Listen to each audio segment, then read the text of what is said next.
sometimes your children can be your harshest critics. You know, my kids Oh. will sometimes say, I don't like that one so much. It's not my favorite. It's like, oh.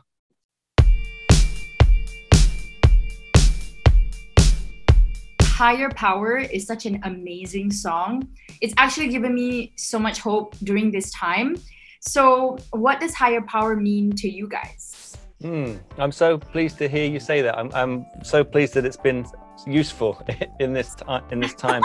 I think for us, I mean, in terms of the song itself, I'm very grateful for it, because it came about. We started recording it actually just before the pandemic hit, and it has been the thing that we've been working on it for a long time in small chunks, but it's been consistently there and consistently bringing us happiness throughout this pandemic. The song Higher Power has been our higher power throughout all of this this pandemic. It's been the thing that we have held on to get us through this weird time. You guys are like the OG, one of the longest, you guys been together for a really long time.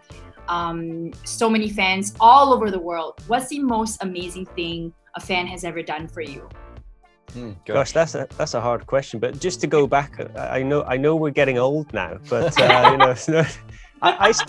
mean, honestly, I still feel like we're a new band and we've still got so much to prove. You know, I don't think any of us have ever, kind of been retrospective or looking backwards. But I think, some fans have done some crazy stuff. I mean, I've seen quite a lot of Coldplay tattoos, which I always find quite cool. Flattering and kind of slightly scary at the same time. There was someone that had the Ghost Story wings, like full back. Yes. Tattoo, which is pretty that's intense. So cool. It is amazing. I think you've definitely influenced a few people if you manage to get like tattoos, like, you know what I mean? It's funny that you say that about, being a band that's been around for like a very long time.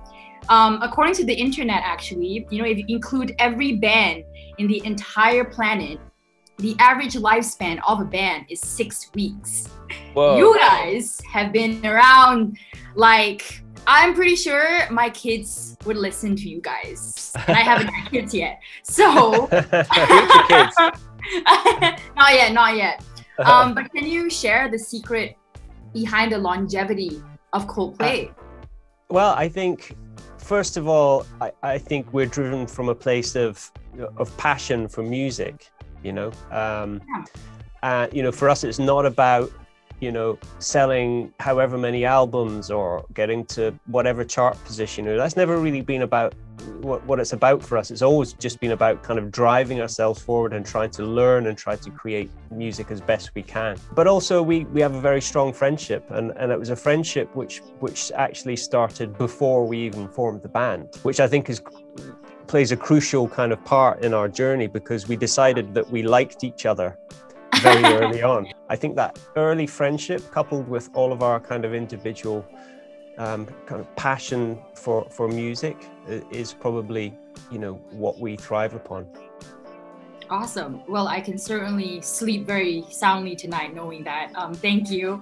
So you guys had your first ever rehearsal way back in 1998. How is being a band different now compared to back then? Wow. I mean, a lot more guitars back then, I think. These days, there's not, you don't see many guitars in the charts in 2021. I mean, I think everything has changed hugely. Musical styles and genres have changed and have come and gone. We're now seeing a resurgence of music that that came along in our lifespan, sort of like early 2000s music is coming back, and it's amazing, very privileged to still be making music when there are children who have been born since our first record came out and who are now making music of their own. And so it's a very privileged position to be in. It's just been an extraordinary journey to get to this point, to be talking to people in Malaysia whose future kids are going to be listening to Coldplay as well.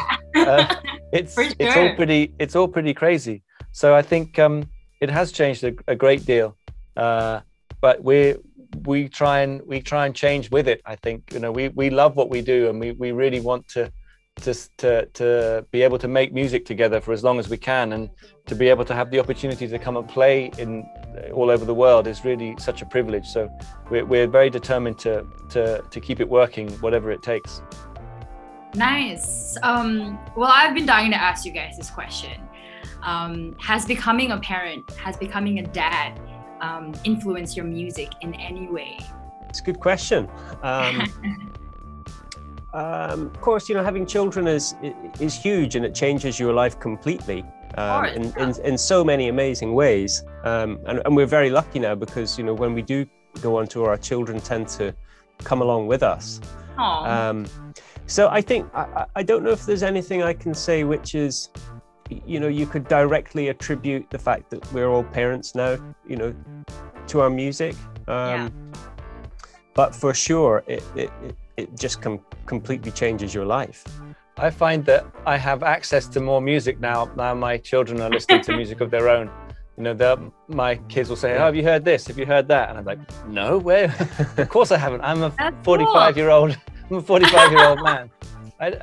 And so they're often, they introduce us to new music. They're very sweet as well. They really, I think, because they've been raised listening to our music and coming to the concerts, I think they're almost like nursery rhymes to our children. They're just so familiar with our songs. They've seen so many concerts, but also, they're so lovely about our music. But also, they can be, sometimes your children can be your harshest critics. You know, my kids will sometimes say, I don't like that one so much. It's not my favorite.